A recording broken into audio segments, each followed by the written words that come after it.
Bonjour. À quelques jours de la rentrée scolaire qui accueillera près de 2760 enfants dans les classes maternelles et primaires de la ville, j'ai souhaité vous retrouver pour faire un point sur les travaux, sur ce qui est l'engagement de la ville en matière éducative. Et je vous retrouve dans cette classe spécialisée de l'école Jacques Brel qui accueille 12 enfants autistes chaque année, école réputée au niveau international. Et vous voyez les moyens à disposition de ces enfants dans cette école spécifique.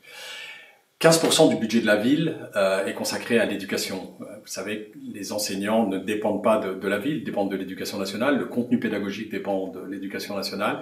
Pour la ville, nous devons faire en sorte d'accueillir les enfants et les enseignants dans des bonnes conditions de travail, bonnes conditions d'apprentissage, pour donner à chaque enfant toutes les chances de réussite dans la vie scolaire, plus tard étudiante et puis ensuite professionnelle. Donc nous consacrons une part importante du budget, même si on peut considérer que cet argent, cet investissement n'est pas un coût, c'était vraiment un investissement sur l'avenir. Nous avons fait ces 2 dernières années 1 million de travaux dans les écoles pour les entretenir, pour qu'elles soient toujours accueillantes et pour que les conditions d'apprentissage soient les meilleures possibles. Nous avons fait 300 000 € d'équipements numériques dans toutes les écoles de la ville. Les dernières seront dotées d'ici le mois de décembre de cette année. Nous aurons terminé donc des vidéoprojecteurs et l'équipement de tablettes dans chacune des écoles. Nous consacrons aussi pas loin de 300 000 € aux projets pédagogiques des écoles, projets éducatifs dans les écoles.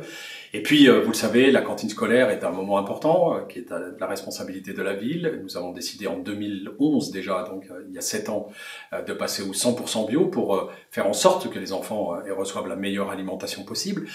La qualité de l'air dans chacune des écoles de la ville a aussi été testée pour voir s'il n'y avait pas de produits nocifs et on est en dessous de toutes les normes européennes et même de l'Organisation mondiale de la santé. Il en est de même aussi pour les ondes électromagnétiques. Vous savez que les champs électromagnétiques peuvent causer des problèmes aux enfants et nous avons testé cela dans toutes les écoles de la ville. Et là encore, les enfants sont prémunis de toutes ces ondes dans les écoles, on s'en est assuré. Puis enfin, à Grande-Synthe, c'est aussi quelque chose d'unique sur l'agglomération, voire en France. Il y a des bourses scolaires qui sont distribuées chaque année pour pas pour les enfants qui sont dans les écoles primaires ou maternelles, mais pour les collégiens, 46 € par an, et les lycéens, 92 € par an. Vous voyez, le choix que fait la ville de Grande-Synthe, c'est vraiment une volonté politique forte de donner à ces enfants les meilleurs outils pour partir dans la vie, mais aussi de soigner les qualités, l'environnement de travail des enseignants de la ville. J'espère que tout ce que nous faisons pour venir en aide aux enseignants et aux enfants, porteront ses fruits. En tout cas, nous avons fait ce qu'il fallait pour cela. Bonne rentrée scolaire à tous les élèves de la ville de Grande-Synthe, à tous les enseignants, à tout le personnel de la ville qui travaille dans ces écoles, mais aussi à tous les parents d'élèves.